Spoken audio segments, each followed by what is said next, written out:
Orang-orang yang akan mendapatkan hidayah dengan Al-Quran itu adalah orang-orang yang bertakwa. Ya, di surat Al-Baqarah itu kan, Dzalikal kitabu la raiba fihi hudan lil muttaqin. Itu adalah Alkitab, Al-Quran yang tidak ada keraguan di dalamnya. Hudal lil muttaqin, petunjuk bagi orang-orang yang bertakwa. Ya, kenapa di dalam ayat ini Allah Subhanahu wa taala mengatakan bahwa Al-Quran itu petunjuk bagi orang yang bertakwa saja? Bukankah Al-Quran itu juga petunjuk bagi orang-orang kafir, orang-orang fasik gitu kan? Bukankah Al-Quran itu petunjuk bagi seluruh manusia? Bagaimana disebutkan dalam ayat yang lain, hudal linnas wa bayyinatin minal huda wal furqan, sebagai petunjuk bagi seluruh manusia. Tapi dalam ayat ini dan sebagian ayat, Allah Subhanahu wa taala hanya mengkhususkan Al-Quran itu sebagai hidayah bagi orang-orang yang bertakwa. Para ulama mengatakan karena hanya orang-orang yang bertakwa saja yang bisa mengambil petunjuk dari Al-Quran. Hanya orang-orang yang bertakwa saja yang bisa mengambil pelajaran dari Al-Quran. Hanya orang-orang bertakwa saja yang bisa memahami ilmu yang terkandung di dalam Al-Quran. Baik.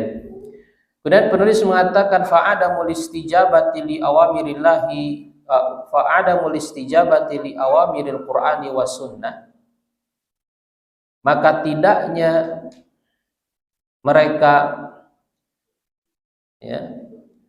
menyambut, mengikuti perintah-perintah Al-Quran dan Sunnah, hiya dalilut tiba'il hawa, adalah bukti atau tanda mengikuti hawa nafsu. Nah, jadi sikap tidak mengikuti perintah Al-Quran dan Sunnah,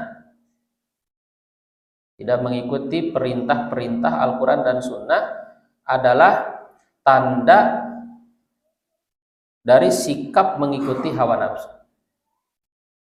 Ya.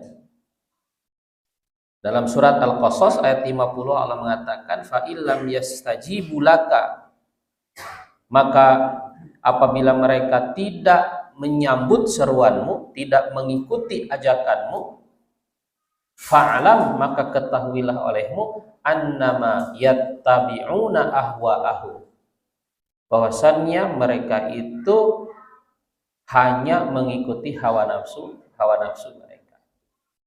Nah, jadi pilihannya hanya dua, mengikuti ajaran Rasul, menerima ajaran Rasul, gitu ya, menyambut seruan Rasul, ya, atau mengikuti hawa nafsu, Jadi setiap orang yang tidak mengikuti ajaran Rasul, tidak mengikuti Al-Quran dan Sunnah, berarti mengikuti hawa nafsu. Gitu. Ya. Orang yang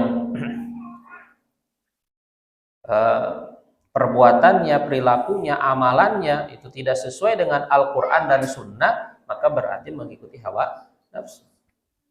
Orang yang bermaksiat, ya, berarti tidak melaksanakan perintah Allah, tidak menjauhi larangan Allah, berarti dia mengikuti hawa nafsu. Begitu juga orang yang beribadah kepada Allah tapi ya tidak mengikuti Al-Quran dan Sunnah, berarti juga mengikuti hawa nafsu. Orang yang meyakini keyakinan-keyakinan yang tidak sesuai dengan Al-Quran dan Sunnah, begitu juga dikatakan ya sebagai orang yang mengikuti hawa nafsu. Makanya dari dulu para ulama menyebut ahli bid'ah itu dengan ashabul ahwa, mereka adalah para pengikut hawa nafsu. Hal itu karena ketika mereka tidak mengikuti Al-Quran dan Sunnah dalam keyakinannya, dalam akidahnya, begitu juga dalam ibadahnya, mereka dikatakan sebagai ya orang-orang mengikuti hawa nafsu. Berarti mereka mengikuti hawa nafsu, karena Kalau tidak mengikuti Quran dan Sunnah berarti mengikuti hawa nafsu. Di antara dalilnya adalah ini. Fa illam yastajibu laka fa'lam annama yattabi'una ahwa. Maka apabila mereka tidak menyambut seruanmu, wahai Nabi, wahai Muhammad, ketahuilah olehmu mereka hanya mengikuti hawa nafsu mereka.